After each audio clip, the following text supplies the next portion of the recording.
If your Orbit B-Hyve controller looks like this and all of a sudden you're seeing the dreaded no AC indication, you may have the same type of failure as I did. First, I watched what YouTube videos were out there, read everything I could find on the Orbit website, and even called Orbit customer service.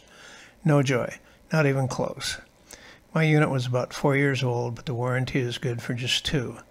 So the easiest thing to do was to pony up around $120 for a new one, or see if I could fix it for less than that. And I did for about $20. Continued to see how I solved it using equal parts of past experience, guesswork, luck, and a bit of Kentucky windage. First, I identified the 3 basic components: the power supply, the display board, and the power board. The problem pretty much has to be one of them. So the first thing I had to do was remove the black plastic cover over the power board. If you've ever tried to remove something like this that is fastened with small clips, you know it can be something of a mystery, and if, like me, you've broken one or more of those clips in your attempt, you now want to avoid doing that.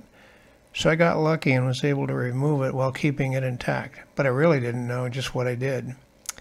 I just kept at it until it just kind of fell off.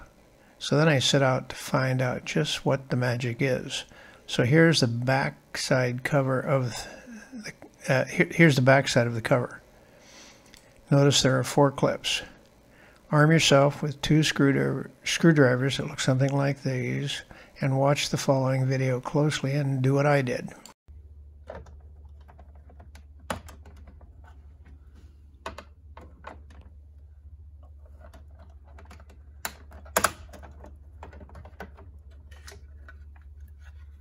Once the cover has been removed, you have access to the power board. Assuming you have determined that you have 110 volt AC coming in, using a voltmeter, check to see if you have a 24 volts AC going out onto the 2 blue wires. Power supplies are seldom the problem, so it's rare that this would be an issue. Mine was just fine.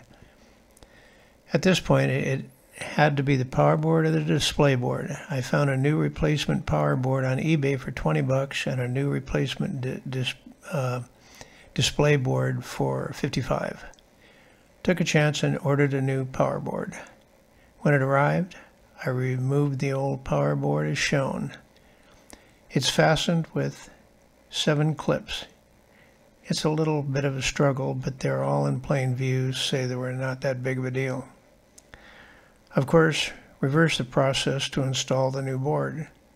And if you choose to do this, and your experience is anything like mine, this is the result.